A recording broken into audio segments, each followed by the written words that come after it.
Hey buddies, I'm Slugger here coming at you with another Borderlands 3 video. Today we're actually going to be talking about Wonderlands, and there's actually a new element that's being introduced to Wonderlands, and I'm very excited about it.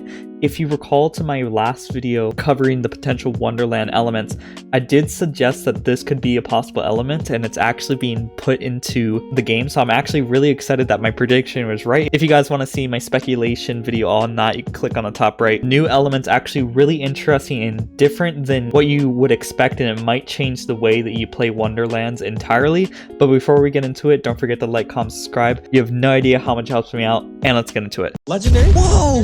No way, dude!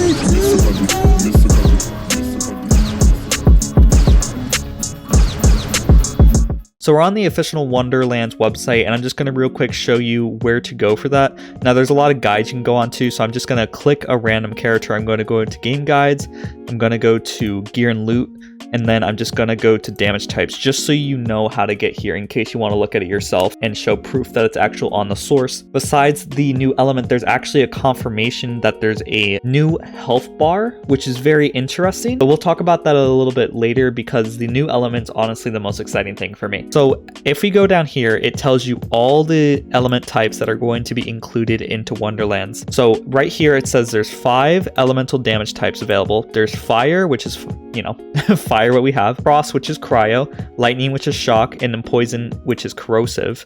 And then finally we have dark magic. Now dark magic is very interesting. I don't think we've actually seen any weapons at all that I can think of that would showcase dark magic at all. I mean, correct me if I'm wrong, but I don't think has been any weapons.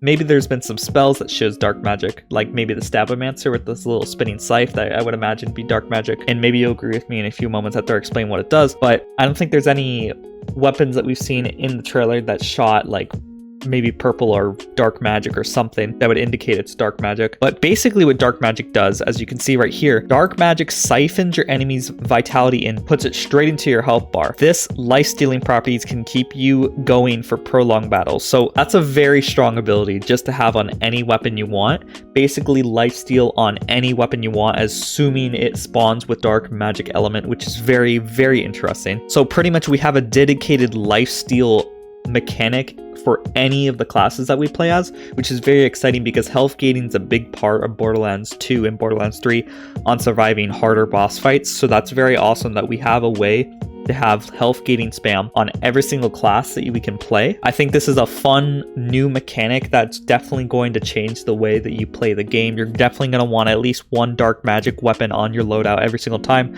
Some people were thinking perhaps that that's a bad idea because it's back to grog nozzle meta, like how it was in Borderlands 2, you swap weapons to regen your HP and stuff like that. But I'm sure that the developers have learned their lesson. We won't go back to a stagnant meta like we did in Borderlands 2 where we need grog nozzle to the health gate spam. I'm sure it'll be a little bit different, but it's very exciting to have a new element officially announced for the game.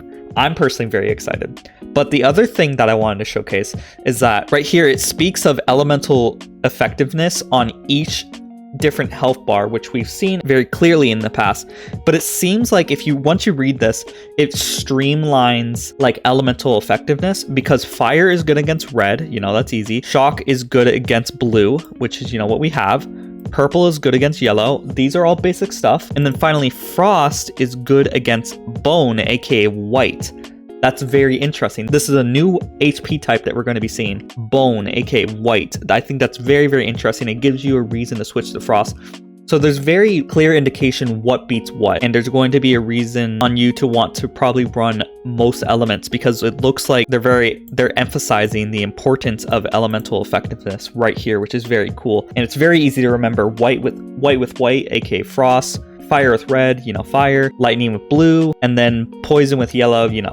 That's ingrained in our minds already. That's not hard to remember, but it's very interesting that we have a new health bar, which is bone. There's going to be a lot of undead necromancy and stuff, so there's going to be skeletons, lots of skeletons to fight. So it looks like frost is going to be our go-to weapon to deal lots and lots of damage to the skeleton army, which is very, very cool. And I'm just excited to see a new health bar. I'm not sure that's going to be integrated at all with any of our pets or anything, but I'm very excited definitely for the dark magic and seeing what it finally does. That's all I wanted to cover today. A quick video. Don't forget to like, comment, subscribe, and I hope y'all have a great day. Bye-bye. And the last shall be first to immerse in a pass out heat. Facing him up with a moxie melt till he woke up drowning in tchotchke hell. More in a cave with a torch on a wall than a window arrangement of porcelain dolls.